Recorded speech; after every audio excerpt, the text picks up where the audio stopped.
If you've watched football for any length of time, you know how the World Cup works. 32 teams, 8 groups, 4 teams per group, 2 advances. It's predictable, it's clean. It's been the same since 1998, except 2026 is throwing all of that away. For the first time in World Cup history, teams won't compete in 4-team groups. And this one change is about to break everything viewers think they understand about how the tournament actually works. Here's what's happening. For decades, the World Cup group stage has been essentially the same. You take 32 teams, divide them into 8 groups of 4, and let them play round robin. Everyone faces everyone else once. Top 2 teams advance. It's simple, mathematically clean. Fans understand it instantly. The logic is straightforward. In a group of 4, you play 3 matches. Win all 3, you're probably going through.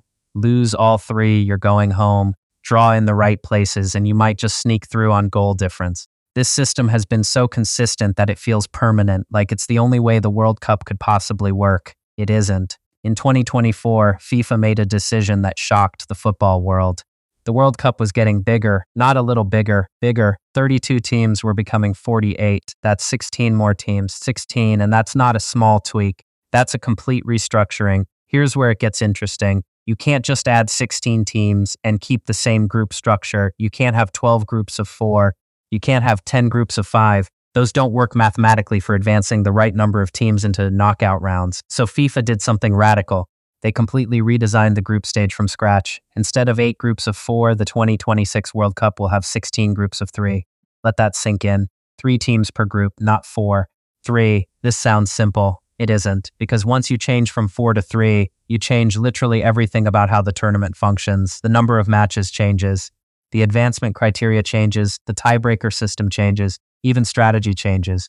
In theory, a 3-team group should be easier to understand. 3 teams, 3 matches, done.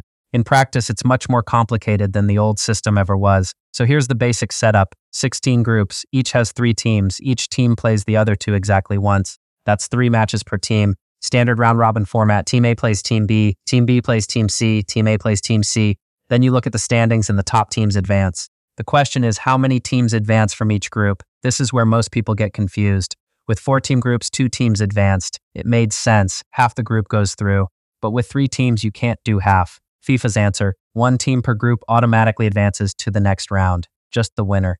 The other 2 spots are determined by a second stage playoff system between the 3rd place teams from multiple groups. So technically, everyone's not guaranteed advancement by beating both opponents anymore. 1 guaranteed spot. That's it. This is where it gets genuinely wild. Tiebreaker rules. In a 4-team group, if 2 teams had the same points, you'd look at head-to-head record first, then goal difference, then goals scored. Simple hierarchy. In a 3-team group, tiebreakers work differently because the math is different. You're more likely to have 3-way ties. 2 teams on 4 points, 1 team on 3, or all 3 teams on 4 points. That doesn't happen in 4-team groups nearly as often. When 3 teams are tied on points, FIFA's new rules say you check head-to-head records between those 3 teams only, not the whole group. Then head-to-head goal difference, then head-to-head goals scored, then overall goal difference, then overall goals scored. You know the type, absurdly detailed, but necessary when matches are that close. Here's the practical reality. Not every team that finishes second in their group advances to the knockout stage. Some second-place teams will go home. This changes everything about strategy. In the old system, if you won your group, you were through. If you didn't, you were sweating out goal difference against the 4th-place teams in other groups. Now you're sweating something different. You're sweating whether your second-place finish is good enough to beat other second-place finishers for one of the knockout spots.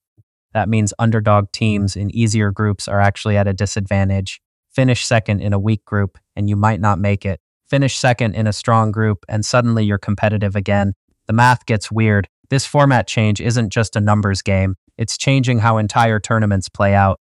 More teams, smaller groups, fewer guaranteed advancement slots. It means more volatility. It means bigger surprises are possible. It means teams that would have comfortably advanced in the old system might actually go home.